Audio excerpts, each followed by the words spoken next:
विश्व के गरीब किसानों के संघर्ष और उनकी मदद के लिए कई रणनीतियां और उपाय अपनाए जा रहे हैं। गरीब किसानों का समर्थन करने के लिए मुख्य रूप से निम्नलिखित बातें महत्वपूर्ण हैं। गरीब किसानों के संघर्ष। गरीब किसान छोटे पैमाने पर खेती करते हैं और आर्थिक संसाधनों की कमी, सीमित बाजार पहुंच, तकनीकी ज्ञान का अभाव, जलवायु परिवर्तन और प्राकृतिक आपदाओं से प्रभावित होते हैं।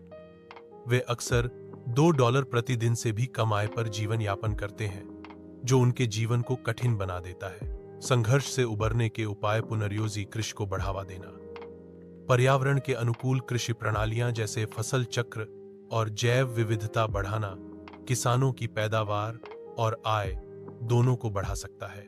कृषि संसाधनों की पहुंच, बीज, उर्वरक, सिंचाई तकनीक और जलवायु अनुकूल कृषि उपकरण गरीब किसानों तक पहुंचाने की जरूरत है ताकि वे बेहतर उत्पादक बन सकें।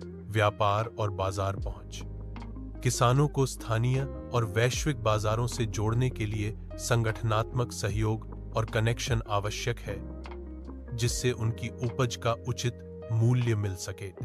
सरकारी और अंतर्राष्ट्रीय समर्थन, विभिन्न सरकारी और गैर सरकारी संस्थान किसानों के लिए वित्तीय मदद, प्रशिक्षण और आधुनिक कृषि तकनीक उपलब्ध कराते हैं ताकि वे गरीबी से बाहर निकल सकें। स्थायी खेती और जलवायु अनुकूलन, जलवायु बदलाव के प्रभावों का सामना करने के लिए ऐसे कृषि मॉडल अपनाना जो प्राकृतिक संसाधनों को संरक्षण देते हैं, जैसे वनों के लिए खेती, एग्रोफोरेस्ट्री और जल संरक्षण तकनीकें। प्रेरक संघर्ष कथा। एक हिंदी कहानी में भी एक गरीब किसान के संघर्ष और मेहनत से सफलता पाने की बात है, जो अपने काम से बार बार चुनौतियों का सामना करता है और अंततः अपने परिश्रम से समृद्ध होता है।